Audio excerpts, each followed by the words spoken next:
டேய் யாரா கருப்பு சட்டை எத்தனை தடவை சொல்கிறேன் உங்களுக்கு? நீங்கள் மீடியாவா? உட்காருங்க, கொஞ்ச நேரம் உட்காருங்க, அப்புறம் பார்த்துல உட்காருங்க. உட்காரு. ஏய் கூச்சல் போடாதீங்க ப்ளீஸ், உட்காருங்க.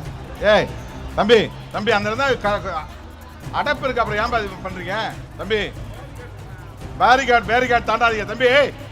உங்களுக்கு அமைதியார், அப்படியே உட்காரு, அப்படியே உட்காரு, அப்படியே உட்காரு. கொஞ்சம் அவங்கள முன்னால் விட்டுருங்க, உட்காரு. உள்ளே வந்து உட்காரு, உள்ளே வந்து உட்காரு. கொஞ்சம் பேர் அங்கே நிற்கிற மட்டும் முன்னால் வாங்க சார், வாங்க தம்பி. ஏய் கூச்சல் போடாதீங்க ப்ளீஸ், உட்காருங்க. அந்த இடத்துல நம்ம கும்பல் இருக்கு தம்பி, அமைதியாக உட்காருங்க, அமைதியாக உட்காரு. கீழே வந்து உட்காருங்க. மாண்புமிகு அமைச்சர் அவர்கள் இரவு தொடர்வண்டியை பிடித்தவர் சென்னைக்கு செல்ல வேண்டும். சட்டமன்றம் கூடியிருக்கிறது. நாளை சட்டமன்றத்தில் அவர் பங்கேற்க வேண்டியிருப்பதனால் வருகிற மாவட்ட தம்பி நாற்காலில் உட்காருங்க, உட்கார் மேடையை பாருங்க. நீ உட்காரு, நீ உட்காரு தம்பி, எல்லாம் கீழே உட்காருங்க தம்பி, கீழே உட்காருப்பா. நீ உட்காரியா? நீ உட்காரு சார். போலீஸ் தம்பி போதும், உள்ள வராது, போதும்.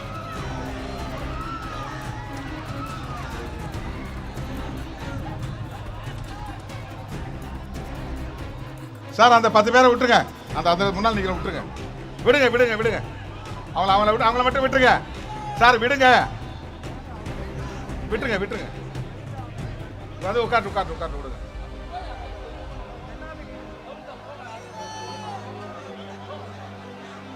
ஏய் தம்பி அந்த இருந்தால் அடைப்பு இருக்கு, அப்புறம் ஏன் இது பண்றீங்க தம்பி? பேரிகார்டு தாண்டாதீங்க தம்பி. உங்களுக்கு அமைதியார், அப்படியே உட்காரு.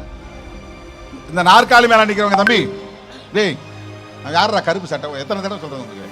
நீங்க மீடியாவா? உட்காருங்க, கொஞ்ச நேரம் உட்காருங்க, அப்புறம் பார்த்துல உட்காரு தம்பி. இந்த இடத்துல நிக்கிற ஒரு 40-50 பேர் இப்படி கூச்சல் போட்டாங்க, இப்படி எல்லாரும் அமைதியா உட்காந்துருக்காங்கல்ல, அப்படியே உட்காரு. அந்த இடத்துல உட்காருங்க, சொல்றதை கேளுங்க. அந்த இடத்துல உட்காருங்க, அப்படியே உட்காருங்க.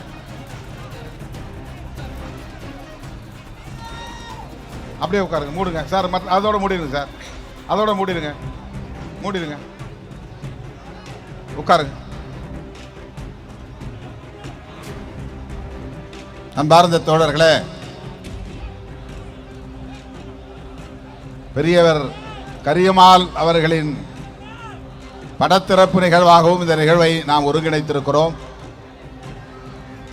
அவருடைய நினைவை போற்றும் வகையில் நாம் அமைதி காத்து அவருக்கு சிறப்பு செலுத்த வேண்டும் என்று உங்களை பணிவன்போடு கேட்டுக்கொள்கிறேன். இப்போது மாவட்ட செயலாளர் தம்பி தாக்கு பாண்டியன் நம்மிடையே உரையாற்ற